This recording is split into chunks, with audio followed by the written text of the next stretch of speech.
many of the processes that we observe currently do indeed deceivingly give us an impression that there is no strategy. One of them is being, for example, the fake news hype, which indeed ridicules the very scope and rationale of the whole disinformation campaign, a much more broader political agenda.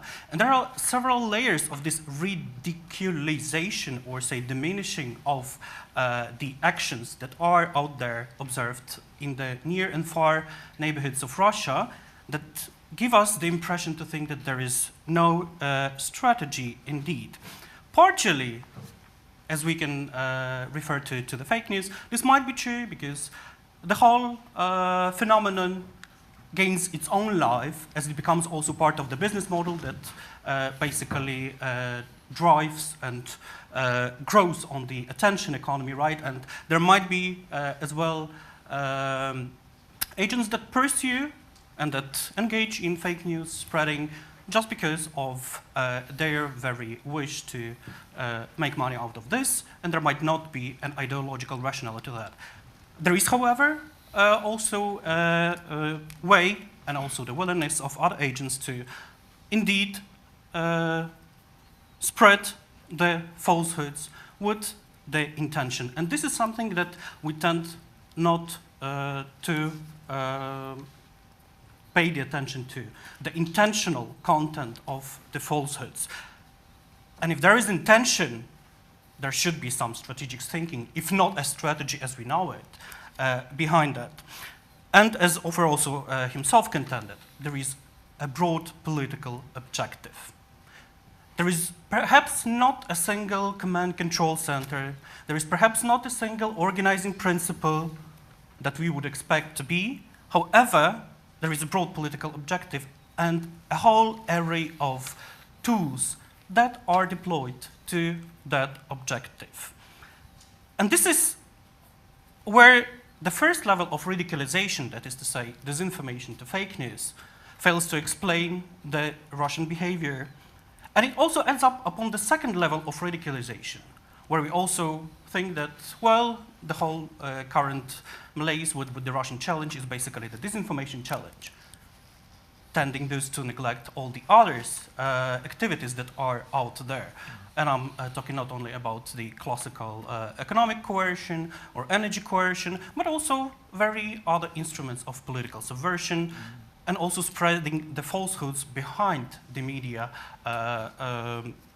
or say out of the media scope, say in official communications, to cite the very Putin's, or to refer to the very Putin's last interview with the Austrian ORF radio, where the falsehoods would be spread in the official communications of a state authority. The Henry Jackson Society actually 2 weeks ago published a report where it counted up to 50 tools of contemporary Russian conflict, as they dubbed it. Interestingly enough, the report was right away taken to the debate in one of the popular TV shows in Russia on Russia 24, or no, on Russia 1, which is basically the 60 Minutes TV show. And it is also the moment where you would say, whenever something becomes discussed in there, you should rather believe that it has an importance.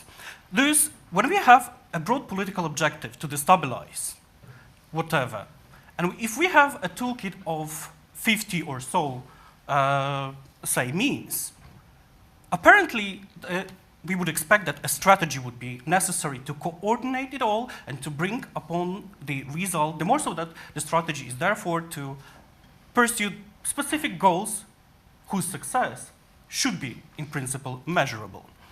The thing is that with Russia, we don't have this clear-cut case, and this is not least because the objectives are not specific. Whether subverting the electoral campaign in the US or France, it's not Russia focusing on supporting one candidate against the other.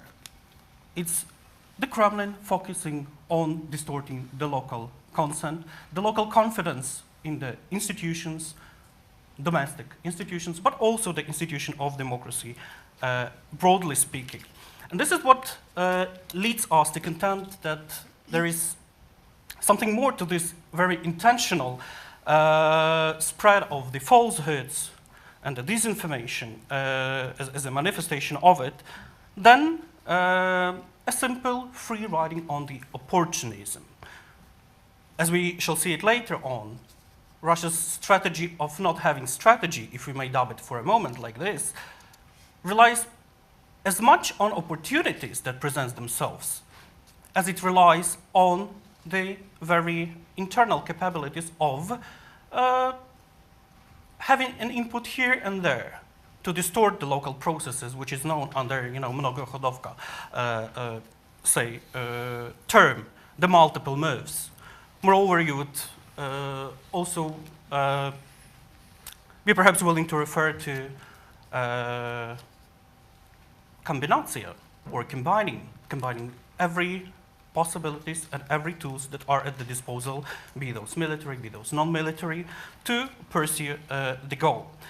That all comes to basically give us an idea that the reserve space for what we call a double discursive subversion, that is to say, a narrative, an information warfare that is fought together with the narrative warfare.